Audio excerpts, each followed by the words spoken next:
Je suis Hassan Rachir, je suis anthropologue. Euh, j'ai enseigné à la faculté des sciences juridiques, économiques et sociales, l'université Hassan II, entre 1982 et 2000, 2000, 2000, 2020.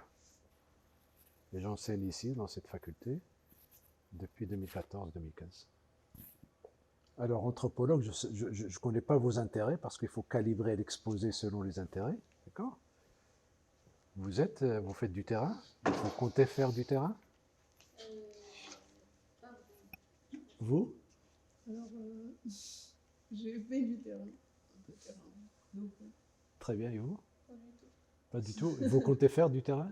Non. C'est parce que ça va être la moitié de ma présentation et la moitié du livre, c'est autour du terrain. Mais le problème n'est pas là. J'ai toujours dit à mes étudiants, même si vous ne faites pas de terrain, le fait de s'instruire auprès d'anthropologues, de politologues, parce qu'il n'y a pas que les anthropologues qui font des sociologues, le fait de s'instruire, de voir comment les problèmes se posent, je vais parler un peu de l'informateur, mais très rapidement. Vous avez un informateur, l'informateur, vous savez ce que c'est. L'informateur, vous êtes sur le terrain, vous voulez un peu décrire un rituel, vous voulez décrire une jma'a, vous voulez décrire une coopérative, donc il vous faut des informateurs. Maintenant, quel est l'équivalent pour vous, si vous ne faites pas le terrain, quel est l'équivalent de l'informateur? Et les problèmes que va s'opposer l'anthropologue sur le terrain, qui va poser dans sa relation de face à face, c'est une relation interpersonnelle de face à face, كتشوفي بعينيك كتشوفي كتشوفي هذا logique ديالها. Et moi qui travaille sur l'archive, qui travaille sur le document de seconde main, comment je peux puiser des questions théoriques, des questions méthodologiques et matcher, okay? Comparer cela avec. Donc il n'y a pas, moi je sais toujours avec mes étudiants, mais également avec mes collègues, de ne pas être prisonnier de ces frontières disciplinaires. Je fais Sciences Po. Ah ben oui, tu fais Sciences Po, mais les anthropologues ont travaillé sur la culture politique, les politologues ont travaillé sur la culture politique. Comment tu vas séparer politique-culture, hein? Voilà. Ou les valeurs, etc. Bon, ça c'est une entrée, je ne l'ai pas préparé, c'est juste. Alors, le livre un peu porte sur mon expérience, sur mon parcours, depuis ce que j'appelle l'ère du temps, 1975, 1974, 73, l'ère du temps, jusqu'à il y a 2 ans. Je l'ai terminé il y a 2 ans. Donc c'est sur un parcours. Maintenant, vous pouvez toujours vous poser la question, mais qu'est-ce qui pousse un professeur, un chercheur à écrire sur son parcours? Je ne suis pas le premier, je ne serai certainement pas le dernier. Je me suis appuyé, comme je vous ai dit maintenant, je me suis appuyé sur les écrits d'autres anthropologues, d'autres sociologues qui ont écrit sur leur parcours. Alors, écrire sur son parcours implique un jeu, mais un grand jeu, avec un jeu majuscule, le jeu, I. Okay? Et ça pose déjà pour vous, pour nous, la question de l'objectivité. Dans un livre, dans un article, dans une thèse, dans un mémoire, on va vous dire qu'il faut être objectif. C'est-à-dire vos convictions, vos passions politiques, vos orientations religieuses, votre sexe, etc. Vous le mettez de côté, entre parenthèses, et puis vous êtes scholar, un chercheur, une chercheuse. Il y a des règles, il y a une logique, il y a des principes, vous les appliquez. Et dans ce cas, Hassan Rachir, Najib, ils doivent appliquer les mêmes règles, quel que soit leur background culturel, quelle que soit leur nationalité, etc. C'est une conception de l'objectivité que je ne partage pas. C'est une conception de l'objectivité que je ne partage pas parce que il y a l'objectivité, ce n'est pas que les chercheurs soient interchangeables, d'accord? Comme Michael Willis, on vient d'en parler en Angleterre, comme Hassan Rachir, comme Clifford Geertz, etc. Donc, ils vont appliquer un protocole, comme dans un laboratoire, un protocole qui va être appliqué, et puis on va faire abstraction de la personne en tant que telle. L'objectivité que j'essaie de défendre dans ce livre également dans mes écrits, c'est une objectivité qui prend en considération la personne du chercheur. Cela ne veut pas dire que le chercheur va écrire n'importe quoi. On ne va pas tomber dans la subjectivité extrême. Mais je suis sur le terrain, je suis un homme, le fait que je sois un homme limite mon observation. Je ne peux pas parler aux femmes. Je ne peux pas rentrer dans les cuisines des femmes, juste parce que je suis homme. Je suis d'un certain âge, je ne peux pas parler de la même façon aux jeunes. Je suis marocain, je ne vais pas lire les textes de Geertz qu'il a écrits sur le Maroc comme les textes qu'il a écrits sur l'Indonésie. Je suis là. D'ailleurs, mon premier article qui a un peu déclenché tout ça, c'est en 2000. C'était en hommage à Clifford Geertz, lire des textes sur sa propre culture. Quelle est la différence entre je lis des textes sur l'histoire du Maroc, sur le système politique marocain, et quand je lis des textes sur, j'ai dit tout à l'heure l'Indonésie, je peux dire l'Amérique latine, je peux dire l'histoire de la Révolution française, etc., etc. Et donc je lis un livre sur l'Indonésie, il y a le mot Nigara. Le mot Nigara ne me dit rien. Je suis marocain, je suis ici. C'est État en Mali. Je peux lire Maudier dans un livre sur une tribu zambienne. Ça ne me dit rien. Mais quand je lis Baraka, Jnoun, Shour, L'Aïn, etc., comment moi, qui a un background culturel marocain, je réagis par rapport à ces textes? Je ne dis pas que l'objectivité ne doit pas exister, je dis tout simplement que cette objectivité qui ne prend pas en considération la personne elle-même est une objectivité positiviste, scientiste, si vous voulez. Donc le jeu me pose un problème, m'a posé un problème, j'ai commencé par ça le livre. J'ai commencé par cette question-là. Que veut dire, qu'est-ce que c'est que le jeu? Qu'est-ce que c'est qu'un Hassan Rachid qui écrit? Est-ce qu'il écrit sur lui-même? Alors très rapidement, mais je peux revenir sur plusieurs questions, je vais effleurer pas mal de questions, et c'est à vous de me lancer ou de me relancer sur les questions. Le jeu dont il est question, il y a une formule qui dit, vous ne pouvez pas vous regarder du balcon en rentrant par la porte. Il faudra être quelque part, vous ne pouvez pas faire les deux à la fois. D'accord? C'est vrai. Lorsqu'il y a une simultanéité, vous ne pouvez pas être à la fois un anthropologue et puis un anthropologue qui réfléchit sur l'anthropologue. Vous êtes sur le terrain, vous faites le terrain et en même temps vous dites qu'est-ce que je fais, est-ce que j'ai bien fait, etc. Et quel est mon rapport à l'informateur? Vous ne pouvez pas faire les deux à la fois. C'est vrai. Sauf que le jeu dont je parle est un jeu qui est situé dans le temps. Est un jeu qui dispose au moins de deux médiations. Première médiation, j'ai mes carnets de notes. J'ai mes carnets de notes, mes cahiers de notes depuis, je ne sais pas, depuis 1980 jusqu'à minimum 1993-94 pour le terrain intensif, continu. Hein, je ne faisais que ça. Et puis par la suite, un terrain discontinu. Donc, c'est que maintenant, pour revenir à l'expression, oui, si Hamza me filme en train de rentrer par la porte, je peux me regarder du balcon en train de rentrer par la porte. Parce qu'il y a une médiation. Hassan Rachid ne va pas écrire à main levée. Je vais être dans mon bureau, ou là, sur un banc, dans un café, et puis voilà, à Marcor, je vais me souvenir des choses, et puis je vais les écrire. Non, il y a la médiation, la première médiation, c'est une médiation, on va dire, documentaire. J'ai déjà écrit sur moi-même. Et puis c'est un jeu qui est historique. Il y a le jeu débutant, il y a le jeu novice, il y a le jeu qui va se convertir à l'anthropologie, parce que j'étais juriste, on faisait la Sciences Po, donc comment je suis venu à l'anthropologie. Et donc c'est un jeu qui est historique. Ce n'est pas un jeu qui va écrire comme dans Voilà, je suis sur le balcon, je me regarde. Deux temps simultanés. Le temps est relativement saccadé, d'accord? Et relativement haché. Il y a plusieurs étapes.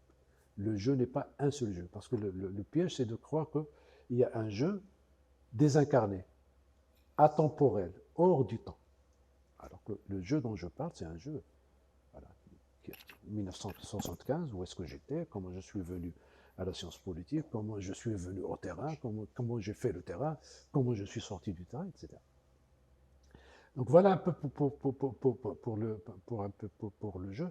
Et ça pose des problèmes philosophiques sur le soi, sur le rapport à l'autre, etc. Donc je ne vais pas rentrer, même dans le livre, je ne suis pas rentré dans... Et ça, c'est des questions que chacun de nous peut se poser. Je vais travailler sur, je ne sais pas, sur les réfugiés. Je suis musulman, je travaille sur les réfugiés musulmans, il y a un problème. Ou je suis chrétienne, je travaille sur les musulmans, il y a un problème. Ou inversement.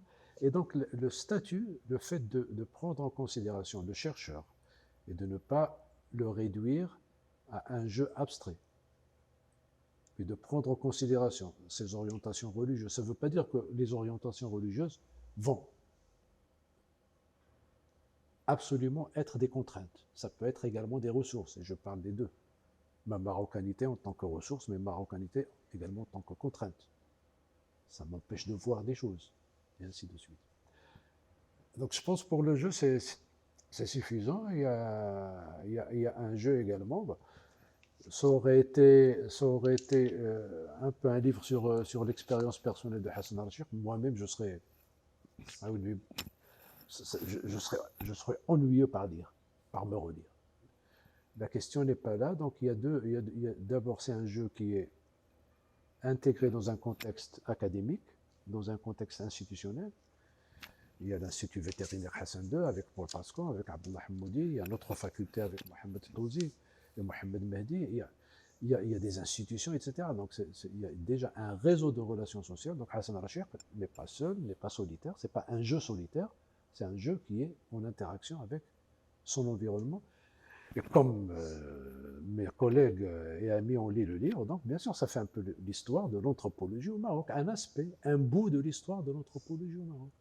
Un bout des problèmes que les chercheurs en sciences sociales ont rencontrés dans les années 80, 90. Donc c'est intéressant pour vous. Donc la recherche n'est pas quelque chose de solitaire, d'individuel, il est inscrit dans des institutions. Et quel est votre rapport maintenant à votre institution ici? Vos institutions, là vous pouvez vous poser ces questions. En quoi, maintenant bien sûr c'est facile pour vous de faire de la recherche, beaucoup plus facile pour vous que pour nous. Mais c'est bien de dire, bon, voilà, de comparer. J'ai écrit que j'ai essayé que mon livre atteigne un certain degré d'abstraction pour qu'il soit comparable, pour que mon expérience soit comparable aux autres. Ce n'est pas une expérience close, renfermée sur. Sinon, ce n'est pas intéressant. Si le lecteur ou la lectrice ne dit, bon, ce bout-là m'intéresse parce que, bon, voilà, ça me parle, parce que j'ai fait du terrain, ce bout-là me parle parce que je n'ai pas fait le terrain, parce que je vais parler de la documentation de seconde main. C'est un peu le tiers du livre. Donc, le jeu, maintenant, mon expérience, comment je vais pas beaucoup parler de mon expérience, je vais décliner un peu les étapes. L'institution, vous faites de la recherche, mon institution à moi, la faculté de droit, avait pour vocation la formation des cadres. Juges, avocats, commissaires, ce que vous voulez. Pour le privé également, les comptables, les chefs de service, ressources humaines. Nous étions la première génération à vouloir faire du terrain et de la recherche au sens académique. Il y avait des thèses, bien sûr. C'était des thèses de recherche sur le droit international, sur les relations internationales.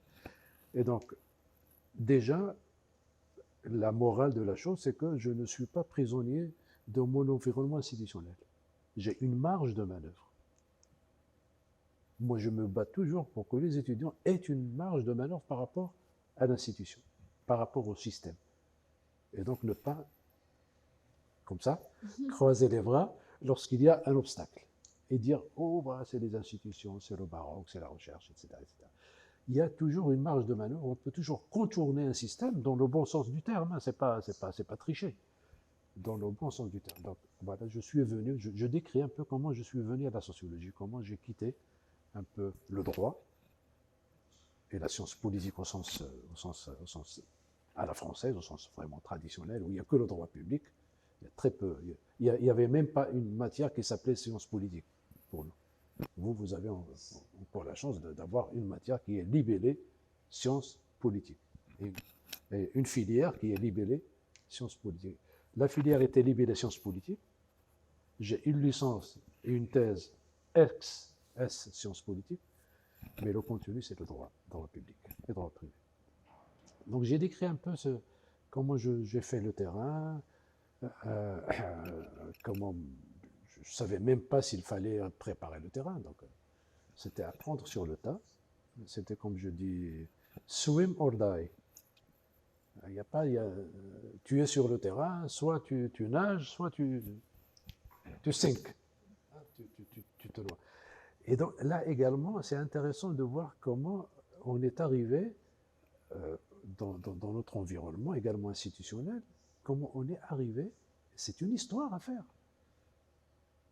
à ce que la méthodologie, à ce que la recherche en sciences sociales, à ce que l'écriture, etc., soit les soft skills, et chaque institution a sa propre histoire. Mais ce n'était pas évident de préparer le chercheur, préparer un chercheur. Il n'y avait que les matières, les disciplines, que les disciplines.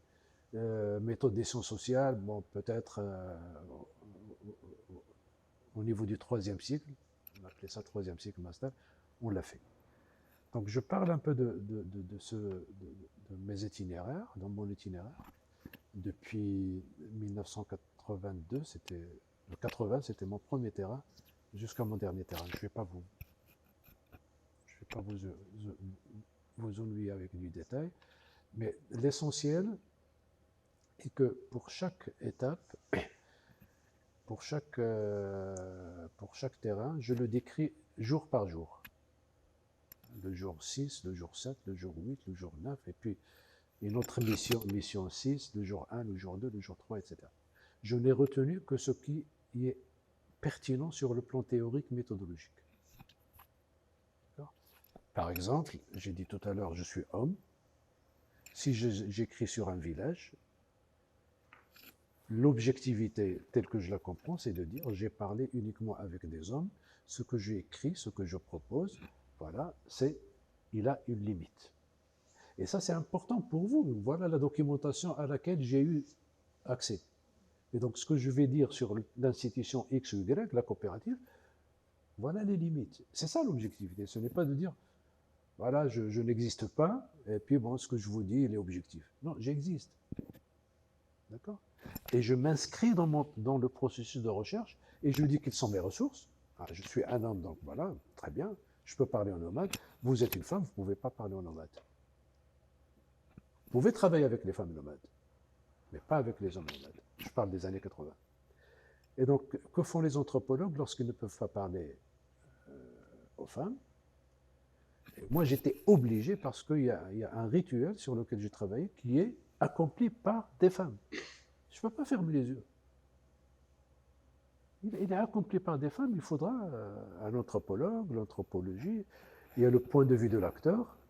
Il y a une tradition dans l'anthropologie, c'est valable également pour les autres sciences sociales, où le point de vue de l'acteur compte. Je veux travailler sur telle institution, sur tel parti politique, je ne peux pas travailler dans une bibliothèque ou sur les archives sans avoir le point de vue de ces acteurs. Soit directement s'ils sont vivants, des entretiens, soit à partir de leur biographie, à partir des entretiens qu'ils ont donnés, à partir des mémoires qu'ils ont écrits, à partir des choses qui ont été écrites sur eux, etc. Donc le point de vue de l'acteur est très important. Point de vue de l'acteur, ça suppose que Hassan Rachid doit être modeste, humble, et puis les choses, il doit chercher l'information, le sens de l'action chez les gens. Je n'ai pas, je n'ai pas à interpréter de façon directe ce que font les gens. Donc je suis obligé de les faire parler, d'avoir de l'information sur telle institution a disparu, comme la TWISA par exemple. L'entraide, la solidarité, il a disparu. Il y a des chercheurs qui sont ici à Rabat et qui vont vous dire, bon, il y a la désagrégation de la tribu, la monétarisation de la campagne, l'exode rural, c'est ça qui a fait. Moi, je ne suis pas dans cette tradition. Je dois parler aux jeunes qui ont rompu la Twiza, qui ne veulent plus être solidaires avec leurs parents pour... Je l'ai fait, Paul Pascal et Ibn Tahar l'ont fait également, donc parler aux gens. Et ça, c'est très important, quelle que soit la discipline à laquelle nous appartenons. Quel est le point de vue des acteurs? Parce que, en fin de compte, vous êtes obligé d'identifier vos acteurs. Ils peuvent être individuels, ils peuvent être institutionnels.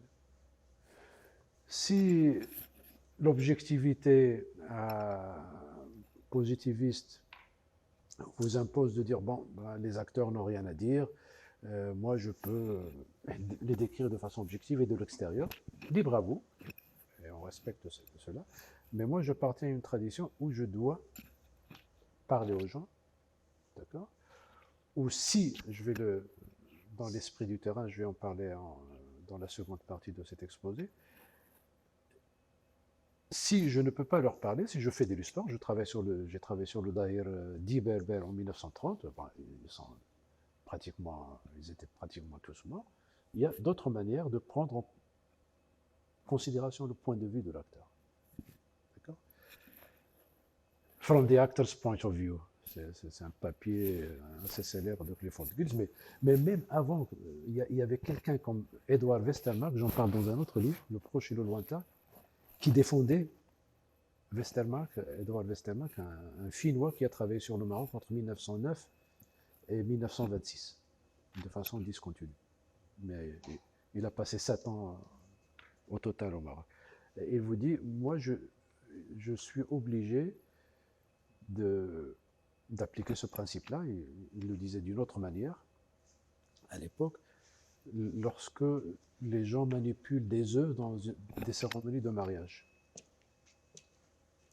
De l'extérieur, vous pouvez les interpréter de façon externe, comme vous voulez. Qu'est-ce que vous allez prendre en compte? La blancheur, le nombre la fécondité, parce que la poule pond plusieurs œufs. Il dit non, moi je dois poser la question aux gens. Et il a trouvé que selon les contextes, les gens soit mettent l'accent sur la blancheur, soit mettent l'accent sur la fragilité de la coque de l'œuf, qui est en rapport avec l'hymen et la virginité, etc., etc. Donc de l'extérieur, vous pouvez toujours interpréter, vous pouvez toujours dire des choses, mais si vous ignorez le point de vue de l'acteur, et le point de vue, c'est pas uniquement ses paroles, le point de vue de l'acteur, c'est toutes les informations que vous pouvez avoir sur sa situation. Donc, revenons à l'exemple, donc je suis un homme, je dois parler aux femmes, etc. Bon, que font les anthropologues souvent? Donc, ils font appel à leurs épouses. C'est ce que j'ai fait, j'étais marié, fraîchement marié. Alors, j'ai dit à mon épouse, Najib Rachida, écoute, un protocole assez détaillé, parce que bon, moi je peux écrire un axe ceci, et puis bon, conduire l'entretien, pour elle, il fallait détailler. Il l'a fait. Voilà le préjugé. Le préjugé, pour moi, c'est que ça allait marcher, une femme entre les femmes, il n'y a pas de limite, il n'y a pas de contrainte. Écoutez, ah non, non, ils étaient réticents, ils ne voulaient pas lui parler. Et j'ai compris par la suite que moi, j'ai réduit mon épouse à une femme, mais elle n'est pas uniquement une femme. C'est une femme en blue jean à l'époque, dans 1983-84, et des citadines. Les gens ne vont pas parler, ils peuvent avoir honte de parler des rituels à une citadine, parce que ça, c'est pas des choses dignes. On peut vous parler de beaucoup de choses, mais ça quand même. Et donc, il y a à chaque fois, lorsque vous réfléchissez en termes de chercheur, mais d'un chercheur, il est citadin, il est citadine, il est arobé, il est ceci, il est cela, etc. Là, vous allez mieux comprendre et vous allez mieux conduire votre recherche, que ce soit documentaire ou pas. Parce que c'est quelque chose, bon, notez-le parce que vous êtes jeune, s'il y a quelque chose à noter, à keep it in mind, c'est la réflexivité. Je réfléchis ce que je suis en train de faire. Pas de façon directe, comme j'ai dit tout à l'heure, mais de façon médiatisée. Il y a des expériences, il y a d'autres expériences. Il y a d'autres chercheurs qui ont parlé un peu des mêmes, qui ont traité les mêmes questions que vous posez. Donc voilà un peu un exemple, mais il y a plusieurs exemples dans le livre de ce type. Le rapport à l'informateur, qu'est-ce que c'est que le terrain, comment délimiter le terrain, c'est important pour vous parce que comment délimiter le sujet. Je vais travailler sur la Somalie, il y a les relations internationales, je vais travailler sur la Somalie. Qu'est-ce que c'est que la Somalie?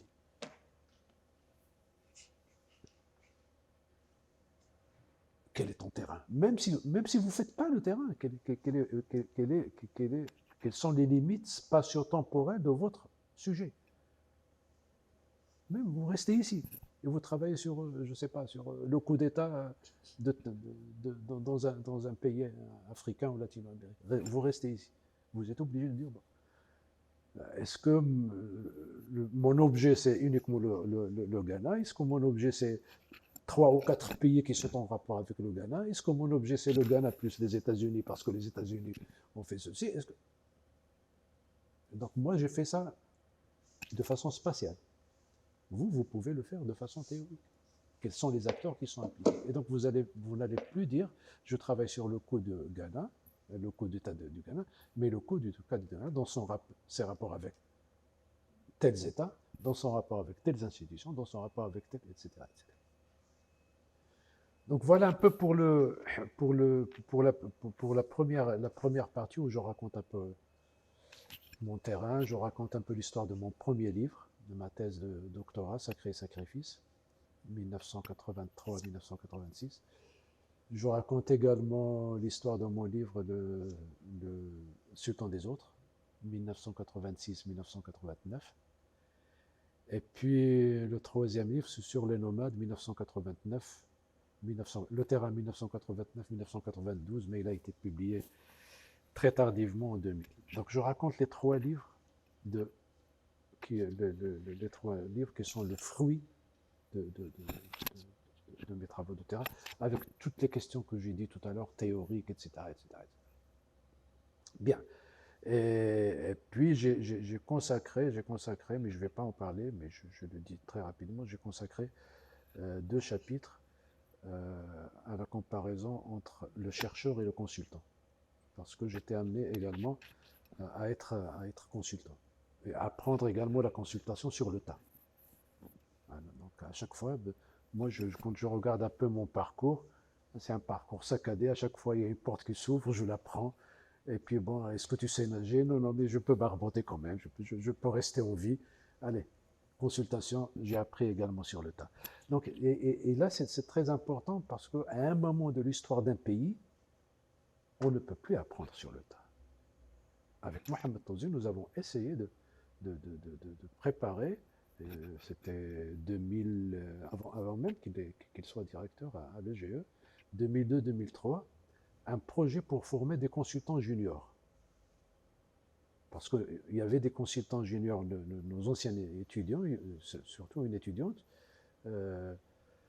qui nous a accompagnés, bon, il a été bien rémunéré par une organisation internationale. Donc nous avons essayé de faire ça. Jusqu'à présent, au Maroc, à ma connaissance, il n'y a pas une formation pour consultants juniors. Et c'est un marché, un grand marché. Comment être consultant junior? Voilà, vous allez accompagner un consultant senior et puis par la suite, vous pouvez avoir votre carte de visite indépendante. Et j'ai comparé le terrain du chercheur et le terrain du consultant. Quelle est la différence entre le consultant qui fait son terrain en 3, 4 jours, 5 jours, 6 jours? D'accord? Nous, chez les nomades, bon, on est resté un peu longtemps parce que c'était un peu plus compliqué. Mais le consultant ne reste pas sur le terrain. Moi, j'ai passé une dizaine d'années pour produire 2 livres et quelques articles. Personne ne peut me payer pour rester 10 ans pour pondre un rapport de consultation. Donc on vous dit, bon, 3 mois, 4 mois, allez hop, donnez-nous les recommandations, etc. Donc je compare également le statut du chercheur au statut de consultant. C'est toujours la même personne. Ce qui est intéressant, c'est que, voilà, je le dis, il y a toujours une casquette. Ma casquette principale, c'est la casquette de chercheur. Toutes les autres casquettes, je peux les mettre dessus. Intellectuel, citoyen, consultant, etc. Je peux les mettre, mais c'est toujours ma casquette de chercheur qui m'oriente. Même quand je suis intellectuel, je parle de choses sur la scène. Ça, j'en ai pas parlé, j'en ai parlé ailleurs. Donc, vous êtes citoyen dans un pays, vous intervenez, etc. Bien, donc voilà pour la partie un peu terrain, très, très rapidement et de façon très sommaire. La deuxième partie, je l'ai appelée un peu l'esprit du terrain. C'est un livre qui est sorti en 2014. Alors, qu'est-ce que j'entends par l'esprit du terrain? Hassan Rachid a arrêté le travail de terrain intensif 1992-93. J'ai fait du terrain par la suite à Ouarzazate en tant que consultant, en tant que chercheur. Et la question que je me suis posée, c'est que vous avez fait du terrain, vous avez encore votre boîte à outils, qu'est-ce que vous allez faire avec votre boîte à outils? J'aurais été malheureux si, en arrêtant le terrain, d'accord, je commence une deuxième étape qui n'a rien à voir avec la précédente. Deux étapes. Donc voilà, Hassan Rachid, l'anthropologue de terrain, et puis Hassan Rachid, voilà, l'anthropologue de cabinet, comme on appelle ça, l'anthropologue de chambre, de cabinet, avec ses pantoufles, etc. Je n'ai pas de pantoufles, c'est juste une métaphore. Et donc, l'esprit du terrain, c'est ce qui me reste, ce dont j'ai parlé tout à l'heure. J'ai écrit, par exemple, Symboliser la nation, le livre Symboliser la nation. J'ai travaillé sur le soulèvement contre le Daïr berbère. Ça l'est. 1930, bien sûr, j'étais obligé de. Voilà, c'est des documents de seconde main. Mais comment Hassan Rachid, qui a une expérience d'anthropologue de terrain, va parcourir des documents de seconde main, va étudier cette phase de mouvement national, non pas comme l'ont fait des historiens, à partir de leur tradition, et ils ont raison de le faire, non pas comme peut le faire un politiste, il a raison également d'insister sur les institutions, sur les acteurs, etc. Un sociologue qui s'intéresse au soulèvement, qui s'intéresse aux mouvements sociaux. Moi, je suis anthropologue. Il y a une dimension, d'ailleurs le titre, symboliser la nation.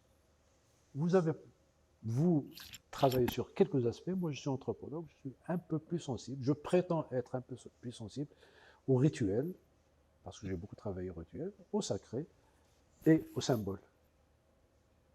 Cette nation a été bien symbolisée à un moment. Cette nation, il y avait un drapeau, il y avait la fête du trône, et ainsi de suite. Donc, première étape, c'est puiser dans mon expérience d'anthropologue de terrain pour étudier d'autres phénomènes qui ne sont pas vraiment liés au terrain. Salon al-Beldi, j'ai commencé d'abord par produire un papier sur Salon al-Beldi ou Salon al-Rami. كلكم كتعرفوا الصالون البلدي والصالون الرملي, n'est-ce pas? Vous en avez un peu. D'accord.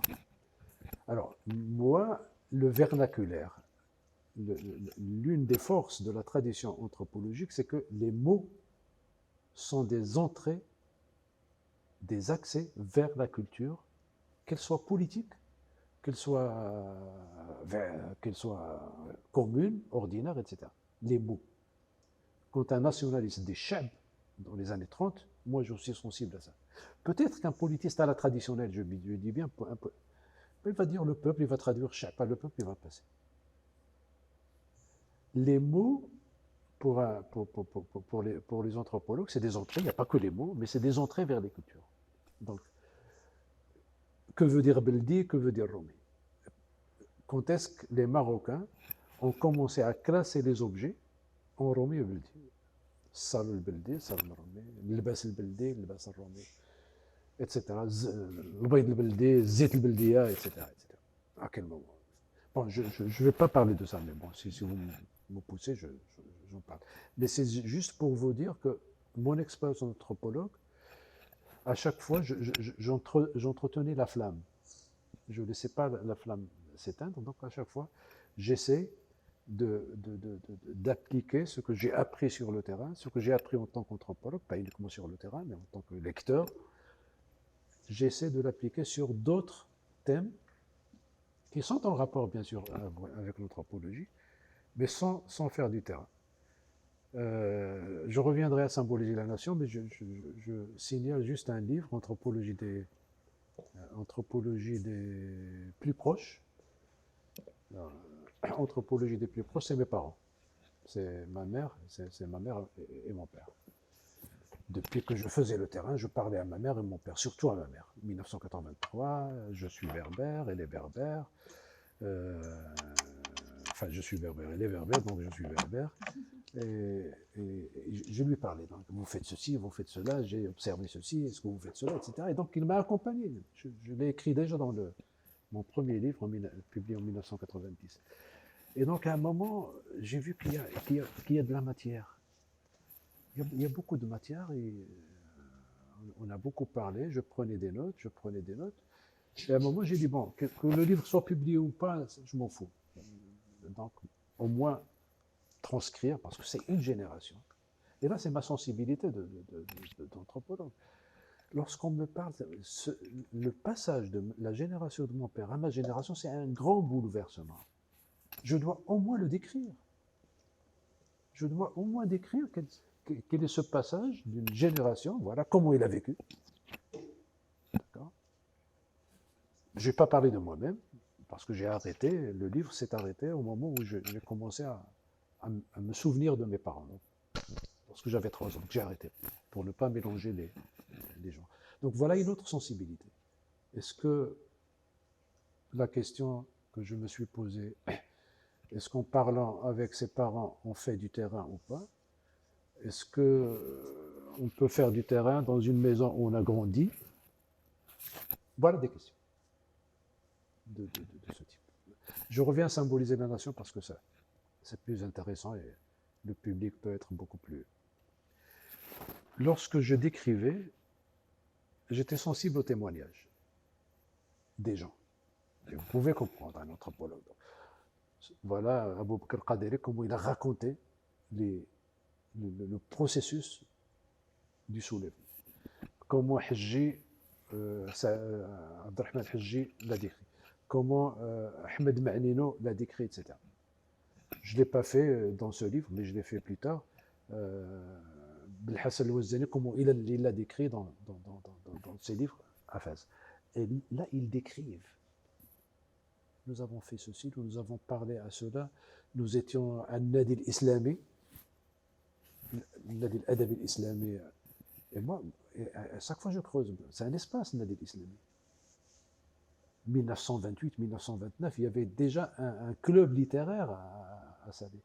Et ce club littéraire, donc petit à petit, le soulèvement du Daïr Berber n'est plus un événement qui s'est déroulé à une date, mais un processus, les acteurs, comment ils ont parlé entre eux, d'accord.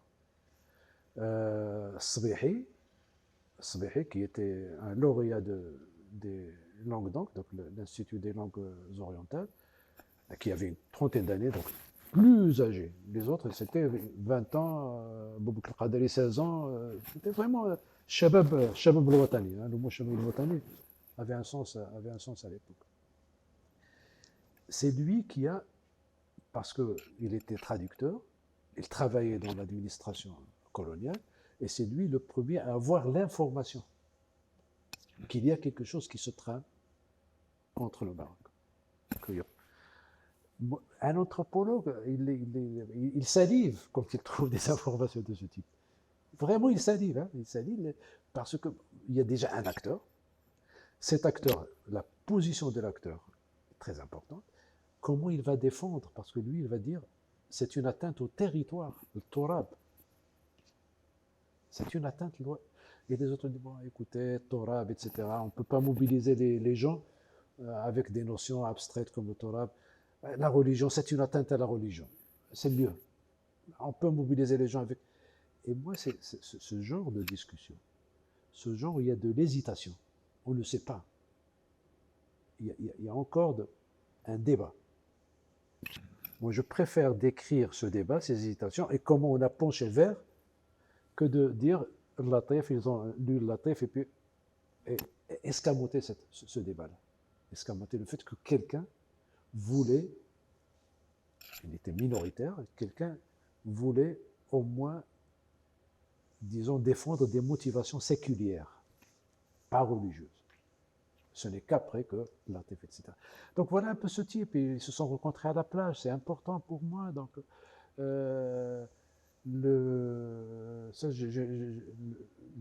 comment, j'ai oublié maintenant son nom, c'est Hadji. Hadji qui était allé voir un cheikh de Zawiya pour lui dire, ben voilà, on va lire le Latif dans la mosquée. Est-ce que même dans votre Zawiya, vous pouvez lire? Et donc le cheikh de la Zawiya lui dit, Darija, vous pissez debout, allez, vous les jeunes, avec votre manière de vous raser, etc., vous pissez debout, je voudrais que moi je vous soutienne. Et vous avez les acteurs, les points de vue des acteurs, ceux qui sont pour, ceux qui sont contre. Bon, bien sûr, je le dis, je le répète, j'ai beaucoup, j'ai trimé en travaillant sur les documents de seconde main qu'en faisant du terrain. Il était beaucoup plus facile pour moi d'obtenir de l'information sur le terrain que de l'obtenir à partir de documents de seconde main. Il y a le hasard. Vous ne pouvez pas dire, oui, moi je travaille sur la fête du trône, oui, un informateur, une informateur devant moi, qu'est-ce que c'est que la fête du trône?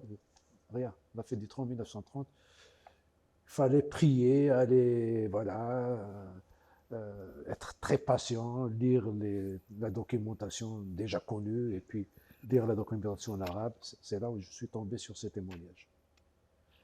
Et donc, il y a le point de vue des acteurs, les espaces, une description microscopique. D'accord? Et moi, la description microscopique n'est pas l'apanage des anthropologues. Il y a de la micro-histoire. Maintenant, nous avons des livres et des livres et des livres sur le pouvoir dans un village italien, à partir des archives du XVIe siècle, du XVe siècle. Mais les informations que l'anthropologue ou l'historien donne de ce village ne concernent pas uniquement le village, comme j'ai dit sur ma propre personne. Il y a des contributions théoriques qui sont valables pour d'autres études. Alors, j'ai travaillé sur 3 villages, sur 4 villages, d'accord, sur les nomades. Et l'une des questions qui se posait à l'époque, en rapport avec ces villages, je vais un peu l'expliquer, c'est est-ce que la nation marocaine est moderne ou ancienne? Ça, c'est un débat.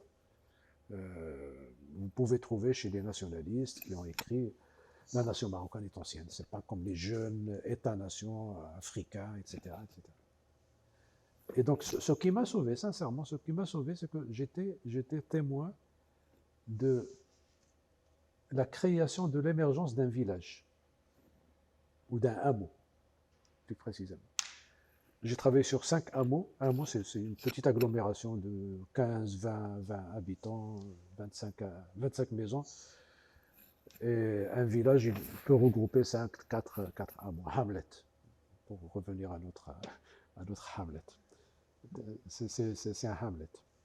Et donc, j'ai assisté, le rituel sur lequel j'ai travaillé s'appelait le Marouf. Et le Marouf, c'est comme Thanksgiving, mais un Thanksgiving d'un seul village. Donc, les gens qui se réunissent, qui sacrifient ensemble, qui se réunissent pour manger ensemble. C'est ça le Marouf. Tout le livre, le premier livre, ma thèse, portait sur ce rituel. Et donc, il a commencé ce hameau, manger avec les autres, sacrifier avec les autres. D'accord? Au niveau du village. Et puis, à un moment, il a grandi. pour symboliser son autonomie, qu'est-ce qu'il a fait? Il a organisé son propre marouf. Et puis, euh, il a construit sa propre petite mosquée. Il a construit. Alors, l'idée que j'ai un peu déduite de cela, c'est que moi, je sais que le hameau X, Tagadirt, existait avant. Il existait. Il y avait une trentaine de maisons. Il y avait des gens. Mais moi, je peux dire que le hameau Tagadirt est né à la date où ils ont commencé à accomplir le marouf. En tant que personne morale, pas en tant que construction physique. Et donc j'ai appliqué le même principe pour le Maroc. Le Maroc, bien sûr, a existé, avec des frontières floues, avec des frontières euh, des fois trop extensives, des fois trop limitées. Mais le mode de groupement qu'est la nation, ce mode de groupement, il est nouveau. Il n'est pas ancien. Le Maroc est ancien avec sa civilisation, avec ses pays, avec ses villes, avec sa population, etc. Mais la nation en tant que mode de groupement, il y a plusieurs modes de groupement. Il y a la tribu, il y a la confrérie, il y a la harde, il y a le cité, État, Grèce, etc. Les gens, à chaque fois, on va se grouper et puis il y a un mode. Ça peut être la féodalité. Et la nation, pour moi, c'est un nouveau mode de groupement. Ça ne veut pas dire que le Maroc a pris naissance dans 1920, dans les années 1920, dans les années 1930. Ça, c'est l'idée. C'est le terrain qui me l'a inspiré. Maintenant, comment je peux encore défendre cette idée? C'est la fête du trône. J'ai regardé un peu le calendrier traditionnel des fêtes marocaines. Vous les connaissez. Il y a les 4 fêtes religieuses, on les connaît. Il y a les fêtes locales. Les moussins de ceci, les moussins de cela, etc. Entre les fêtes locales et les fêtes religieuses, qui sont des fêtes musulmanes, qui impliquent les Marocains en tant que musulmans, il n'y a rien entre les deux. Il n'y avait pas une fête qui groupait, qui mobilisait les Marocains en tant que tels. Donc c'est la fête du trône. Les nationalistes étaient très intelligents. Donc il fallait créer, il y a des fêtes. Il y a la fête Sultan Tlaba pour les étudiants, il y a le Moussem de ceci pour telle tribu, il y a des fêtes pour les confréries, il y a des fêtes pour les Adarissa, il y a des fêtes pour... Et donc il fallait inventer une fête. Inventer, bon, bien sûr, ils connaissaient, il y avait Eid al-Julus en Égypte, donc ils savaient qu'il y avait déjà une fête là-bas. Donc ils ont essayé de... Et donc j'ai suivi également, en tant que processus, comment a été instituée cette fête. Ça a duré ce que ça a duré, mais il y avait un débat. Et là également, je salivais parce que je lisais, est-ce que c'est Jumada ou est-ce que c'est novembre? Certains défendaient le calendrier hégirien, d'autres le calendrier grégorien. Et pour moi, c'est important. Pour revenir, il y avait toujours un débat, et puis il y a une décision. Et puis on oublie qu'il y avait un débat. Moi, anthropologue, le débat, les tensions entre les gens, c'est très important. Les conflits entre les gens, c'est très important. C'est pas une nation, c'est pas des gens monochromes, homogènes, qui pensent la même chose, qui se sont mis d'accord sur tout. Comme ça. Non, il y avait beaucoup de débats, parfois chauds, parfois supportables. Mais dans tous les cas, le fait de dire que la première fête nationale est la fête du trône qui a été célébrée à Salé et à Fès, peut-être ailleurs en 1933, mais au moins à Salé et à Fès, 1933. Donc voilà un indicateur pour moi pour dire la nation marocaine est une idée récente. Parce qu'il n'y avait pas de manifestation symbolique ou idéologique de ce que sont les Marocains, ou de ce qu'étaient les Marocains. Donc voilà la première fois. Il a été célébré par les musulmans et par les juifs, séparément, mais les juifs ont célébré la fête du trône. D'accord. Donc voilà un peu quelques idées sur un peu mon parcours. Tout ce que j'espère, surtout quand je l'ai écrit, j'ai pensé aux jeunes, beaucoup plus à Najib, même si Najib est très sympathique, mais j'ai pensé beaucoup plus à vous, parce que dans notre pays, le background historique est toujours important. Mon livre peut ne pas être important pour toi, il peut être important pour toi, peu importe. Je ne suis pas prétentieux à ce point. Mais au moins, mon devoir, à moi, à ma génération, je l'ai dit à chaque fois, pour ma génération, c'est de dire à la génération suivante, aux générations suivantes, voilà comment nous avons fait du terrain. Nous avons réussi, nous avons échoué, peu importe. Mais au moins témoigner d'une époque, d'une manière d'enseigner, d'une manière de faire de la recherche.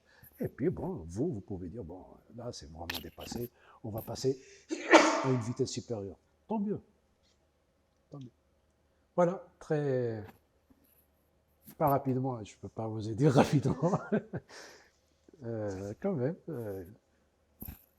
Quand même. Hein? Les scholars sont très bavards. J'espère que les étudiantes le seront aussi. Bon, posez toutes les questions, il n'y a pas de réaction, commentaire, question, c'est ouvert. C'est très informel. Il y a un micro, vous allez être enregistré. Donc je ne peux plus poser de questions. Ah si, quand même. Maintenant, c'est même une ressource. Comme on n'est pas nombreux, donc je réponds directement. Donc, juste la présentation, moi j'aime bien, Bien sûr, alors moi le profil. Bien sûr, alors moi je... pour la... D'accord. Donc, Non, donc mais- je travaille au Student Activity Center. Donc en fait, avec Esna, donc on travaille sur la structuration des clubs et associations de la Travaille sur faculté. structuration des clubs. Donc c'est ici même, oui. Et, Ici. Et donc voilà, et Très bien. je fais de la recherche aussi en parallèle. Donc ma question pour vous, déjà merci, merci d'avoir partagé avec nous votre écrit et comment est-ce que vous l'avez réfléchi justement. Donc en fait ma question ce serait, selon vous, quelle est la meilleure façon de récolter de la data? Et je ne sais pas si vous avez déjà travaillé sur des focus group, vous avez déjà écrit des articles dans ce sens.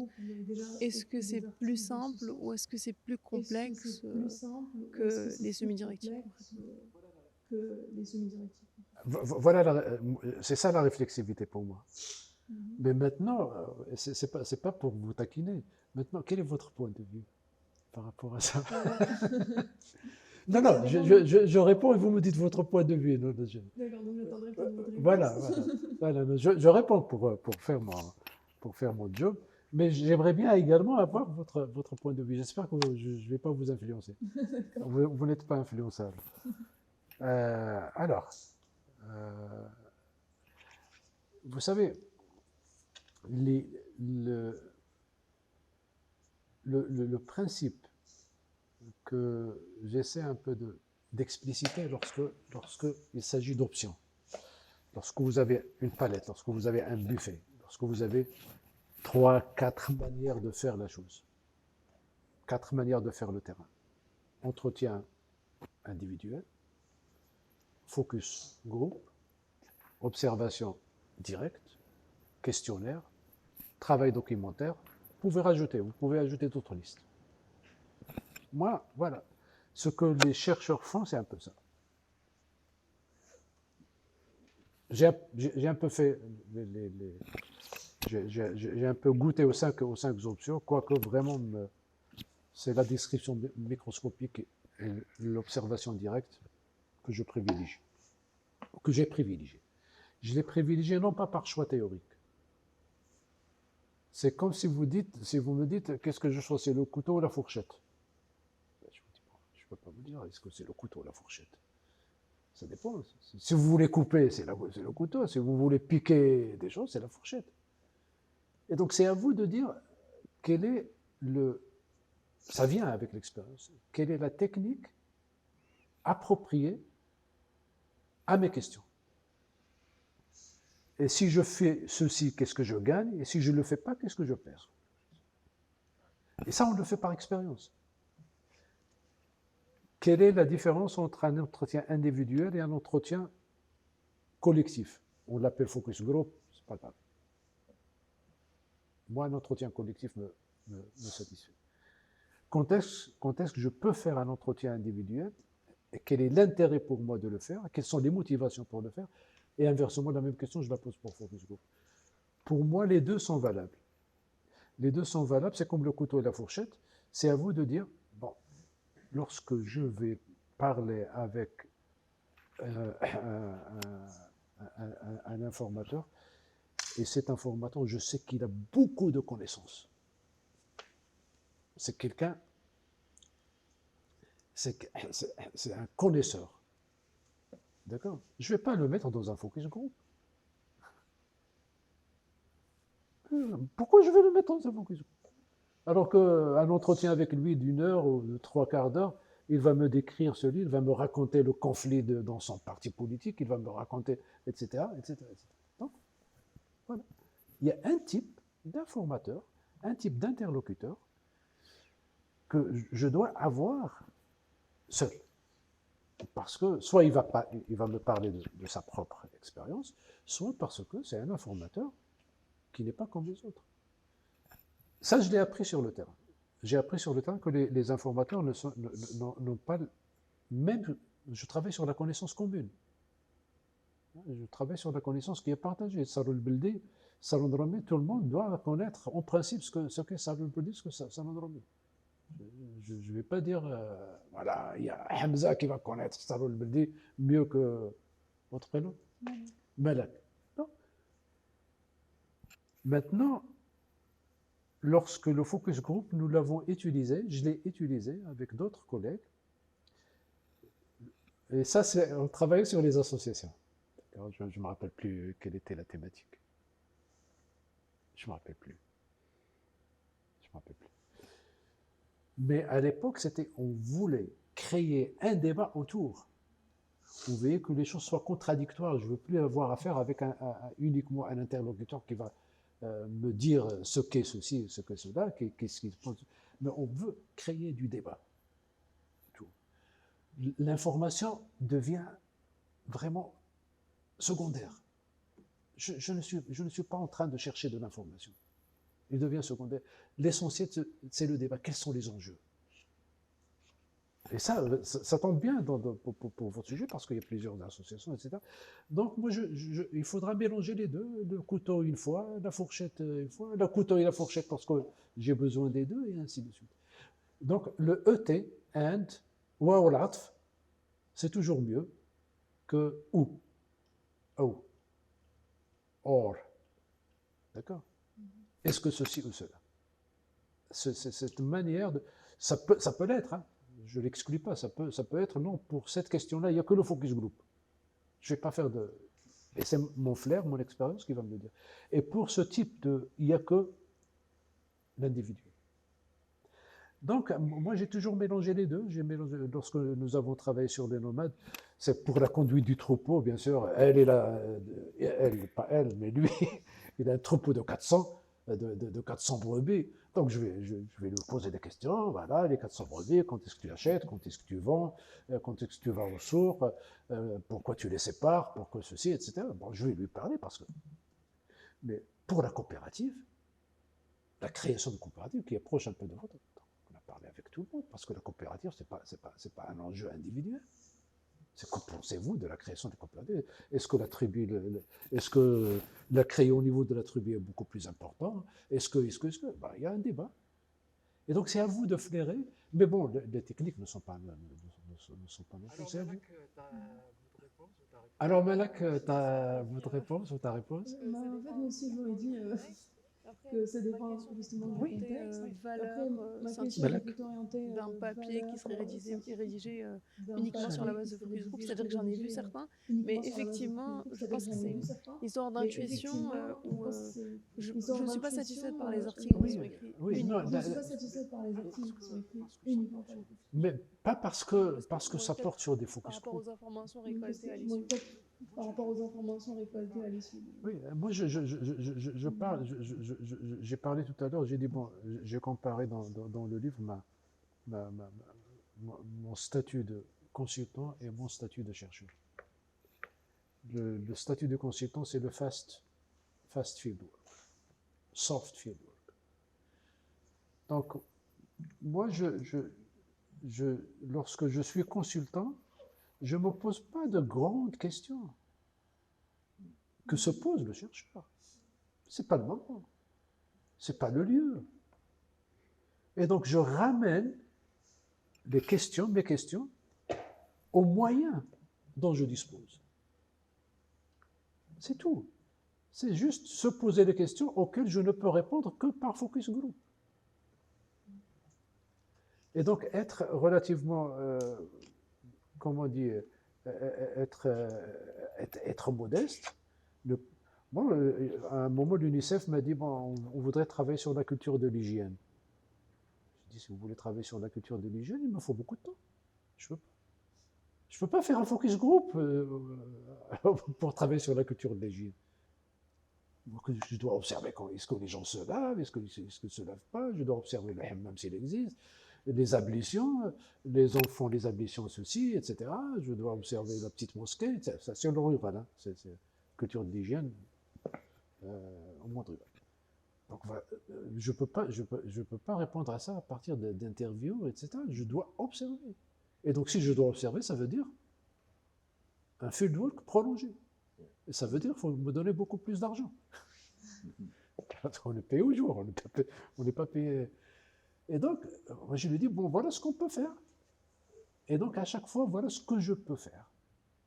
Voilà ce que je peux faire. Avec ces moyens de bord, voilà ce que je peux produire. Si vous faites cela, la scientificité, voilà, je me pose telle question, j'y ai répondu, les gens vont dire, bon, voilà. Ils vont considérer le rapport entre vos questions et votre terrain, même s'il est rapide, si vos questions sont également soft, c'est pas grave. Et à ce moment-là, je ne l'appellerai pas scientifique. Pourquoi scientifique? Pour un papier scientifique, il faut du temps. Il y a un temps pour les papiers scientifiques. Ça peut être un account. Et les accounts ou les comptes rendus, c'est pas mauvais. Un compte rendu, c'est pas mauvais. C'est pas mauvais un compte rendu. C'est ça, un account. Oui, il y a des accounts. On peut le faire. Il n'y a pas que l'article scientifique avec ceci, etc. Hard, je dois passer 6 mois pour le rédiger, etc., ou 5 mois. On peut faire comme également nos amis biologistes, nos amis, etc., qui font des papiers relativement rapides. Mais à ce moment-là, je ne vais pas chercher la scientificité. Pourquoi au sens que tu l'entends. Hein. Je vous écoute. Mais Malak, tu as droit par la suite à un deuxième tour, si tu veux. Comme c'est gratuit. Donc. Je vous remercie d'abord pour votre présentation. Ma question concerne les difficultés que vous avez rencontrées en passant du domaine juridique et de la science politique au monde de l'anthropologie et de la science sociale. Et vu votre expérience, est-ce que vous pouvez nous présenter une comparaison entre les deux domaines? Alors, ce que j'ai appris en tant que juriste, c'est la précision des concepts. On ne joue pas avec le concept quand on est juriste. Il n'y a pas le flou, hein, parce que il y a des enjeux, il y a de grands enjeux. Ça, je l'ai appris en tant que juriste. Alors, les difficultés sont énormes. Ton prénom? Ayat. Les difficultés sont énormes. D'abord, c'est un jargon qui est nouveau pour nous. Je dis pour nous parce que j'étais avec Mohamed Mehdi et Mohamed Touzi, on avait, je ne sais pas, 25 ans, 24 ans, etc. Donc, on était ensemble, on a créé un petit groupe. On lisait. Chacun lisait un article et puis rendait compte de l'article. Donc ça également, c'est valable pour vous. Donc il y a le jargon, Et puis bon, je me rappelle que je passais parfois 3 heures, 4 heures à lire un texte, un article. Et quand je regarde un peu mon bulletin, je regarde que j'ai pas pris beaucoup de notes. Et puis je n'avais lu que 3 pages. Je n'avais lu que 3 pages. Donc il y a d'abord, on ne connaissait pas les auteurs. Moi, je vais faire de la sociologie. Pourquoi est-ce que je connaissais? Je connaissais peut-être Weber, Émile Durkheim, qui d'autres? 3 ou 4 autres. Le livre de Raymond Aron sur la pensée sociologique, Durkheim, Weber, Montesquieu et d'autres, Pareto, etc. Donc, vous n'avez pas de boussole. Vous n'avez aucune boussole. Il n'y avait pas Wikipédia, il n'y avait pas les encyclopédies. Il y avait, je le dis dans le livre, il y avait une indigence institutionnelle, une indigence culturelle. On a fait avec. Lui également, bon, il peut vous raconter lui aussi. Hein. Et donc, même si je suis plus âgé que lui, donc pour ne pas le... Et donc, il n'y avait pas de boussole. Là, pour le droit, on connaissait les auteurs. On connaissait les encyclopédies, les traités de droit administratif, etc. Et là, tu bouges, j'ai bougé, parce que le ciné-club, j'en ai parlé dans le livre, le ciné-club 8 ans d'animation dans un ciné-club était vraiment formatrice pour moi. Et pour les mêmes noms hein, que j'ai cités tout à l'heure. Elle était formatrice et on a goûté à l'interprétation du film. On a goûté à regarder les films, à les préparer, parce qu'être animateur, ça suppose une préparation, ça suppose une regard. Vous êtes cinéphile, vous devez regarder au moins 3 à 4 films par jour. Et 3 à 4 films, c'est pas Netflix, hein, il faut se déplacer. On s'est déplacé à Rabat pour voir les films. Avec le petit pécule qu'on avait, nous nous sentons aimés.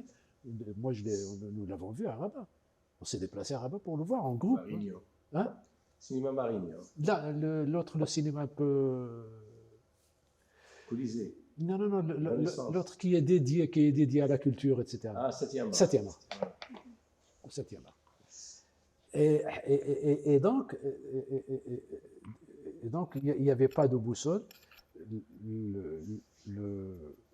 L'environnement institutionnel était indigent. Nous avons souffert. Ma bibliothèque était nulle hein, à l'époque. Il y avait peut-être une dizaine de livres. Je l'écris, hein, donc ça c'est des réponses. Lorsque nous étions à Tazrouat, nous avons connu un chercheur hollandais. Moi, je me rappelle, pour mon mémoire, il m'a photocopié des articles pour me les envoyer d'Amsterdam. Donc, les difficultés n'étaient pas des difficultés inhérentes uniquement à Hassan Rachid, à sa formation, mais également à l'environnement qui était un environnement. Et encore, notre bibliothèque à la faculté, nous avons hérité d'une bibliothèque à la faculté qui était très riche. Très, très riche. Donc là, bien, la comparaison entre les deux, comme j'ai dit tout à l'heure, il n'y a pas de, comment dire, il n'y a pas de frontière entre les disciplines. L'un de mes livres, c'était sur contester le droit que j'ai dirigé, que j'ai coordonné plutôt. C'était sur contester le droit, donc je suis revenu à dire, bon, vous êtes anthropologue, comment vous pouvez encore étudier le droit en tant qu'anthropologue? D'accord? Et donc j'ai fait, je ne sais pas, c'est peut-être qu'il est en arabe sur le web, où j'ai défendu, dans ma faculté, j'ai défendu l'enseignement de l'anthropologie du droit. En quoi l'anthropologie du droit et l'anthropologie politique, hein, vous savez. Il n'y a pas l'anthropologie politique, l'anthropologie de l'art. Pour chaque objet, il y a une petite serrure. Hein, il y a plusieurs portes, la serrure. Le linguiste va regarder d'une serrure, le sémiologue, l'économiste, etc. Et donc voilà un peu les grandes difficultés. Ils étaient liés à la formation, et ils étaient liés également à l'environnement. 1985, à Casablanca, l'ouverture ou l'inauguration de la bibliothèque de la Fondation El Saoud. Moi, j'allais tomber, j'allais m'évanouir. Parce que je touchais des livres de Malinowski en anglais, je peux les toucher. Tous les livres, Juste avoir Pardon? Pardon? ça donne envie de... Oui, bien sûr, ça donne l'envie, ça te rend modeste. Et puis, on n'a plus d'excuses, il n'y a pas de livre. Ben, ça n'a jamais été une excuse pour nous, parce qu'on se battait, photocopiait, on demandait, etc. Donc, les difficultés, c'est comme toutes les difficultés d'un changement de métier, d'un changement de discipline. Donc, il faut un temps pour se familiariser avec le jargon, il faut un temps pour se familiariser avec... Il faut être très, très, très modeste. Moi, ce que je dis toujours à mes étudiants, pour ne pas dire, vous n'êtes pas anthropologue, oui, très bien, c'est pas grave. Mais à un moment, vous pouvez avoir besoin pour, etc. Vous travaillez sur les noms des associations, sur pourquoi ils ont choisi tel ou tel nom. Un anthropologue peut être utile. Un sémiologue peut être utile. Pourquoi les noms? Pourquoi vous avez choisi tel nom? Voilà un symbole. Va demander à votre père pourquoi ils ont choisi Malak. Ça c'est fait. C'est déjà fait. C'est déjà fait. Très bien. Vous répondez si vous voulez par la suite, mais vous n'êtes pas obligé. Donc voilà. Moi, j'en parle. Quand j'ai dit swim or die, c'est un peu ça. Tu as choisi, tu assumes jusqu'au bout. Et donc l'interprétation, le droit. Et ça, c'est du tempérament. Je ne dis pas aux juristes, vous avez tort d'avoir resté juriste. Si vous trouvez du plaisir, moi, je ne trouvais pas du plaisir. C'est un choix personnel. Voilà, Aya. Vous avez demandé à vos parents oui. pourquoi on vous a appelé Aya? Hein? Oui. Très bien. Non. C'est déjà pas mal, hein? Moi, j'ai demandé également, mais je ne l'ai pas écrit dans mon livre. Peut-être que je l'ai écrit, je ne sais pas. Peut-être que je l'ai écrit. C'est votre tour, c'est ton tour. Déjà, merci beaucoup. Alors moi, c'est plus une conclusion plus qu'une question. C'est par rapport justement... Très bien. en fait, il n'y a pas de vérité absolue ou il n'y a pas de standard plutôt. Il n'y a pas de standard pour la recherche ou pour l'anthropologie. C'est-à-dire comme pour la collecte de la data, il faut voir le contexte pour choisir le format idéal. Et pareil pour la personne qui fait du terrain. Vous avez parlé de votre femme que vous avez mobilisée pour justement une thématique invitée. Voilà, c'est plus gentil. C'est plus gentil. Non, c'est pas Vous avez invité c'est juste pour pour. une thématique précise. Là encore, justement, ça ne veut rien dire. Être femme pour interviewer une femme, mais ça dépend du contexte. Des fois, avoir une étrangère qui parle à une Marocaine serait plus facile. La personne va s'ouvrir plus facilement parce qu'elle n'aura pas peur d'être jugée justement par une personne semblable. Donc voilà, il faut prendre compte du sujet et de la personne interviewée pour choisir justement le bon format ou la bonne personne qui... Très belle conclusion. Je vous remercie. Très, très belle. Maintenant, votre prénom? Hasna, ce que si vous permettez, hein, c'est d'aller écrire ça dans un fichier et de dire, tant que c'est frais, voilà la conclusion. Voilà ma conclusion. Croyez-moi, vous allez creuser ça. Sans me citer, je ne vous demande pas de me citer. Enfin, citer, c'est-à-dire citer, voilà. C'est une très belle conclusion. Sur la vérité, il y a deux manières d'approcher ça. J'ai enseigné, j'ai animé un séminaire sur la vérité à Londres 2007-2008 sur Truth, Good and Beauty, qui peut intéresser notre ami Najib. Et donc, il y a la vérité dont j'ai parlé tout à l'heure, la vérité objectiviste, positiviste. C'est le jeu qui disparaît. Donc, le jeu qui disparaît, bah, ça c'est un peu l'histoire également, c'est l'histoire Auguste Comte, même Émile Durkheim lorsqu'il parle il faudra écarter les stéréotypes, du chercheur et de l'interlocuteur. Donc le je et l'autre, ils n'ont pas d'idée, ils n'ont pas de profil. Il ne l'a pas fait, il l'a dit, mais il ne l'a pas fait. Donc, et donc sur la vérité, il y a deux choses. Bon, il y a notre... moi je dis, bon, voilà ce que j'ai fait, ce que vous pouvez faire. Voilà ce que j'ai fait, voilà comment je l'ai fait, voilà comment je suis arrivé à ce que... Et vous décrivez un peu tout ça, que ça ne tombe pas du ciel. Et à ce moment-là, le lecteur, qui peut être votre supervisor, ou qui peut être votre ami, votre collègue, peut dire, bon, voilà, par rapport à ça, je vais pas... La question n'est pas une vérité au sens empirique du terme. Est-ce que le train est venu en retard ou pas? Moi, c'est facile. Si je vous dis il pleut, maintenant, je mens. Ou je suis myope, ou je suis aveugle, ou je veux plaisanter, ou peu importe. Oui, non, mais il pleut ici. Et ça a posé des problèmes aux philosophes grecs parce que il dit il pleut. Il dit bon, si je dis il pleut, au moment où moi je dis il pleut, il a cessé de pleuvoir. Au milieu. Est-ce que c'est bon? On peut toujours jouer sur ça. Donc il y a pour nous, les chercheurs en sciences sociales, il y a tout simplement comment dire, un respect. Moi, je parle beaucoup plus de méthodique que de scientifique. J'ai fait ce travail de façon méthodique.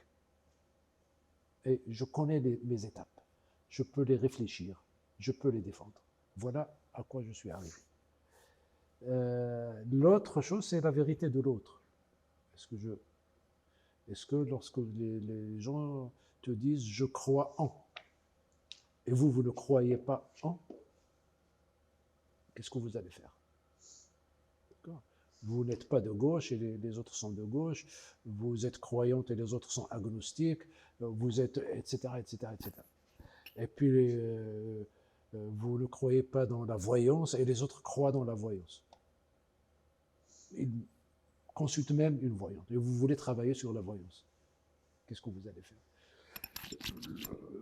C'est pourquoi j'ai dit, Émile Durkheim disait, bon, il y a la fonction, il y a la vérité, il y a la fonction. Ces gens-là, les anthropologues, ils ont travaillé sur des mythes, sur des rites auxquels ils ne croyaient pas. Il est absolument impossible d'y croire. Mais ils n'ont pas cherché la vérité chez l'autre. Ils ont cherché le sens, des fois. Ils ont cherché la fonction de ces rituels. Que veut dire célébrer ce rituel? Quel est l'effet de ce rituel sur la cohésion sociale lorsque les gens, même s'ils croient dans des choses un peu irrationnelles, etc. Donc il y a le deux. Moi, je préfère parler de méthodique, pas de scientifique. Mais bon, mais ça, c'est vraiment... On peut écrire scientifique en pensant méthodique, on peut écrire méthodique en pensant inversement. Mais c'est une belle conclusion.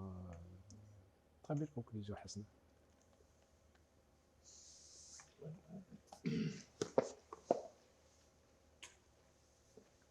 Just say it in English, it's easier.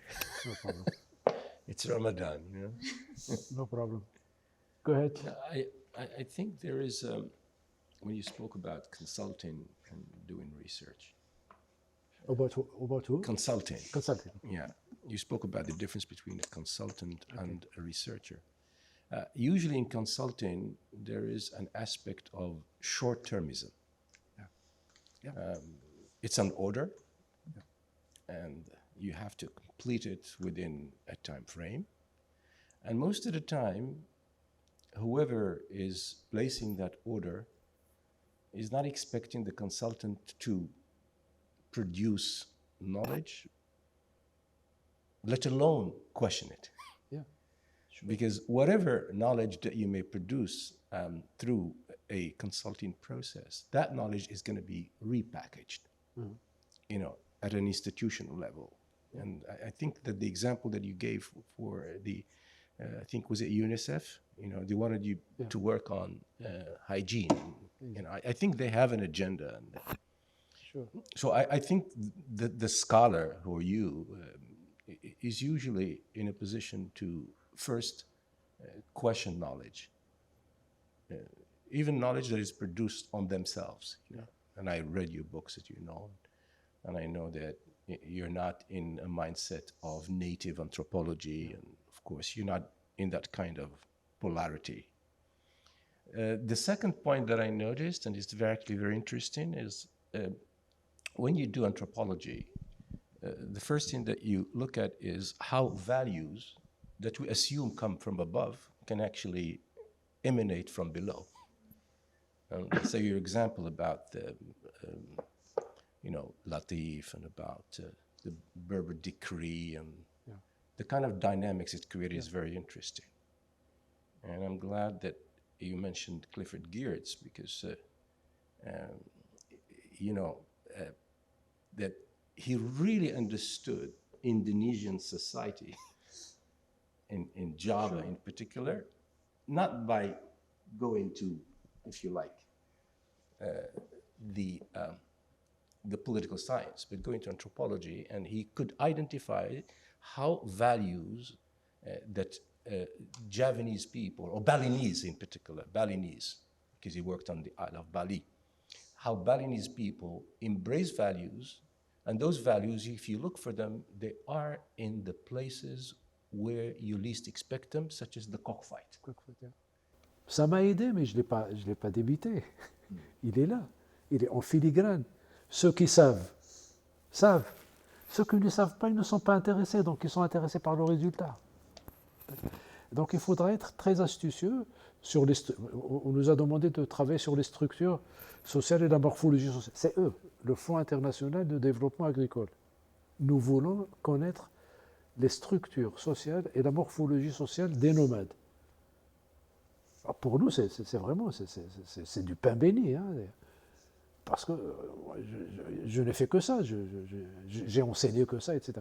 Mais ce n'est pas la peine de venir dire Radcliffe Brown a défini structure sociale, et puis Claude Lévi-Strauss lui a répondu, et puis est-ce qu'on va opter pour une conception concrète de structure sociale? Qu'est-ce que tu veux dire?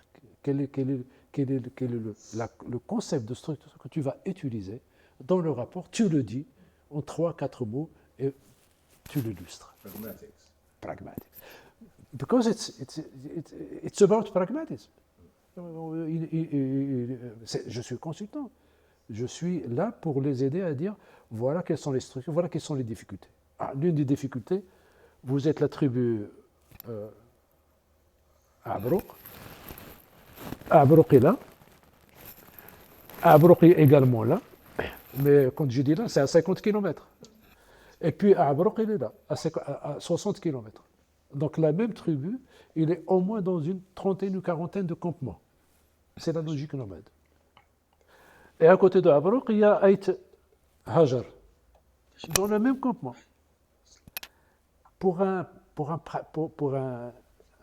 ingénieur ou un fonctionnaire, l'idéal, c'est d'avoir Abroq un peu dans un cercle. Et les Ait Hajar dans un cercle. Mais quand tu lui dis, prends en considération la logique nomade, la logique des transhumants. Ce n'est pas les sédentaires, ce n'est pas la logique de sédentaire, il y a Hamlet, il y a... Non. Donc voilà ce qu'on apporte. C'est de devenir, vous êtes citadin, il y a le quartier Sidi Marouf, il y a le quartier d'Al-Sattan, il y a le quartier Souéqa, il y a le quartier... C'est fermé, vous pouvez mettre un cercle, là, le problème n'est pas là.